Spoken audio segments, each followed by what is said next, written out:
Well, for more on that story, we're joined by Abdul Alim Musa, Imam of Washington's Masjid al-Islam. Mr. Musa, thank you for joining us on Press TV's World News. The world has ignored the killing and displacement of Muslims in Myanmar. What does that tell you? Bismillah ar-Rahman ar-Rahim.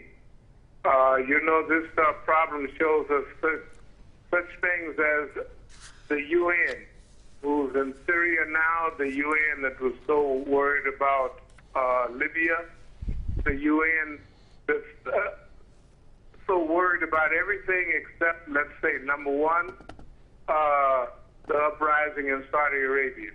Number two, the eastern provinces of Saudi Arabia. Now, this problem in Burma or Myanmar, for these people have been going on, I know myself, for 30 years, maybe even longer. But it shows that if it's not a concern of the West or its institutions, it's not a concern for the rest of the people. Now, even the Muslims around the world are not speaking out on behalf for Muslims, who are a small minority. What it shows us is that the life and value of the family, the people's culture and heritage is not important unless it's wrapped around what's valuable to the West, or oil or gold or some other resources.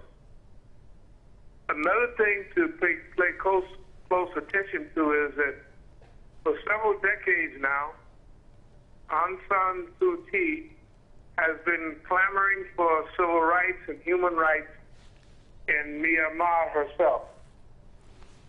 But soon as she ascends to power, she's given the Nobel Prize.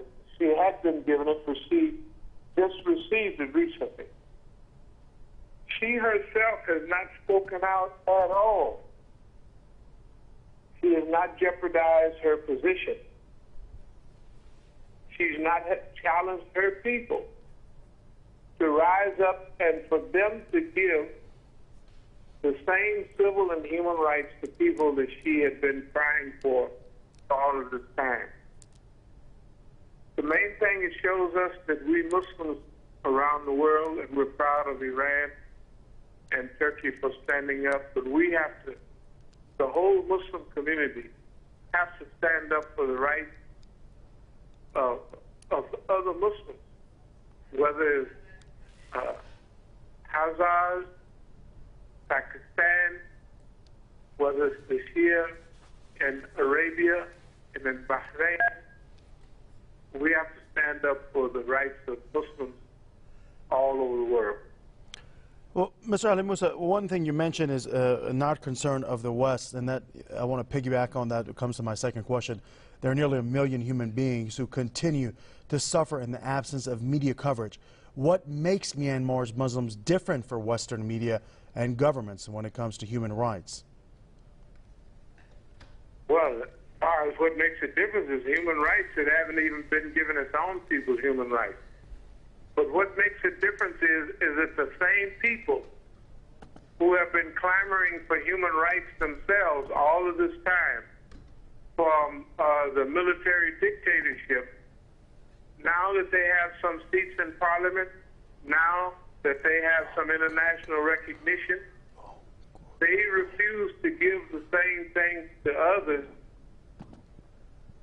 And what happened is they consider most of them as illegal aliens, as people that maybe cross the border, or they're trying to say like they're considered like Mexicans are considered in the United States, not full citizens and what have you.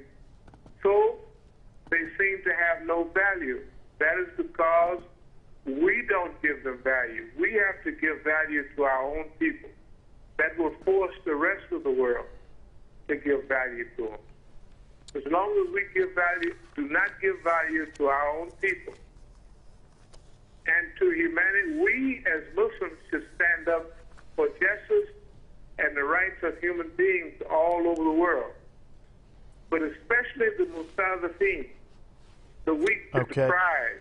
Well, Mr. Ali Musa, I do immigrant. apologize. We have run out of time. Abdul Alim Musa, Imam of Washington's Masjid al-Islam, joining us and giving us perspectives, that is, on the situation with the Muslims occurring in Myanmar.